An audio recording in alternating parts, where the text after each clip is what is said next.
Hi, and thank you for joining me on another episode of the Tech Exec Podcast, where I'll help you create teams worth leading because life's too short to lead mediocre teams. Am I right? As always, I'm your host, Aviv Ben-Yosef, Tech Executive Coach and Consultant. Our subject today is retrofitting, and before diving into that, this episode is coming out pretty much, 30-something hours before the end of 2025. If you haven't yet, check out really fast, like right now, pause the video, pause the podcast in your ears. Check out the show description for the link for the details about the 3+2 amazing, never going to repeat itself, going out of business sale. It is only available if you use it right now before the end of the year, and therefore be quick. A bunch of people have already really use the opportunity to invest in themselves for an amazing 2026. I hope you make a similar decision, only a few spots left. So details are there. And now let's talk about retrofitting. I'm bringing this up because I recently have had the opportunity of seeing a bunch of people have this. Some people for good reason, some with not that good of an excuse, and so a lot of the retrofitting that we do can be problematic. As human beings, we are actually pattern matching machines, and that's good. That's how we get a bunch of our expertise. That's how we don't have to think, 20 times before putting on our shoes in the morning. And yet, when we allow ourselves to count too much on what has worked for us or what hasn't worked, and we do this sort of extrapolation from one data point to rules of life, to axioms of the universe, we are very likely to start committing some mistakes, to depend too much on experience that's not really experience, just an anecdote that we have transformed into a rule, not knowing that it ain't so. For example, I talked to a few founders over the past couple of months who are second-time founders, and a lot of them are just taking as a rule of nature that something that worked out for them really well in the previous company is the only way of doing things. That's the truth. And if they just repeat the same steps, they're going to have at least the same amount of success. Others who didn't have an amazing prior experience, or even if they did have a good experience, they had some parts of it that they're not happy with. What they did is they took those things that were problematic and they turned those into absolute horrible mistakes to commit. There's no even reason to think about those things again. It didn't work out, and therefore it will never work out for anyone, anywhere, regardless of the situation. Of course, both of these are wrong, and we cannot just assume that just because something didn't work out once or worked out amazingly well once, then it will always be doing the same. I'll add to that some retrofitting that we do to ourselves in our minds, where this bias of whatever, survivorship bias, survivor bias, whatever it's called in English, because we tend to see those people who have succeeded and we don't see all of those who didn't, and therefore their stories get all of the attention, even though they just might be the most vocal or the only ones there to say that their way works. I recently had a friend of mine have an amazing exit, and really kudos to him and the team that has done amazingly well, has put in a lot of amazing work. And really, I have zero complaints, nothing to him. But since that exit was announced, my LinkedIn has been, but I counted it because at a certain point it became ridiculous. My LinkedIn feed was about 25 to 30% just posts of people saying how amazing the founders are, the team is, the investors in that company, etc. Just, post after post after post of people talking about this exit. And what's amazing? This is maybe because we're at the climax of LinkedIn and AI slop.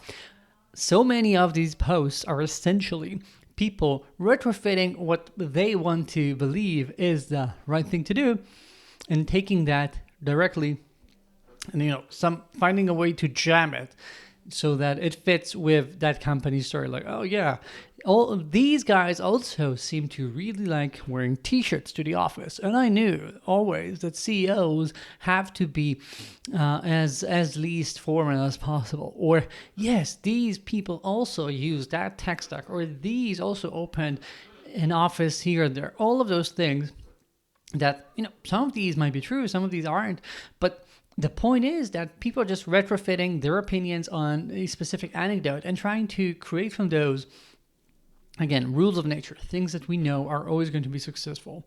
And I believe, having had all the experience of talking to a bunch of people and seeing a bunch of people do things that are contrasting and yet succeeding, or two people who are doing the exact opposite of things and both of them not getting a lot of success, I've seen a lot of those situations enough to know that really, it's good to know what your possibilities are. It's good to understand that there's a wide gamut of different things that you can do and being aware of those, and realizing that some of these will work, some of these won't, some of these will work in particular scenarios. And you always have to review what's happening, review what's going on, review your specific situation, try something, maybe test it out, see if it's working well or not, and know when to back out, know when to change course, etc. If you don't do that, if you just always retrofit, and whatever happened to be your first experience becomes, you become ingrained with that experience as the sole truth, then it means you are not really capable of learning. You are more of a one-time thing, right? You get imprinted with the first time you see something, and that's that. And I don't think that that is a very good way of leading your lives, of being able to find new ways of doing things, getting new potential. If we allow ourselves to operate like this and always retrofitting, and what worked and that's, if it worked or it didn't, that's that, it means that you're not likely to iterate enough, to try new things, to look to the sides. And as things progress, and boy, are we seeing a bunch of progress in the way startups are being made in the last couple of years, if you allow yourself to remain stuck, to stop trying to find other ways of doing things, to always rely on whatever worked for you, you're a bit like, I don't know, my grandma telling me, why do you need that? We didn't used to have all that electricity. We didn't have TVs. We didn't have whatever. Like, yeah, okay. Maybe, you had a happy life back then.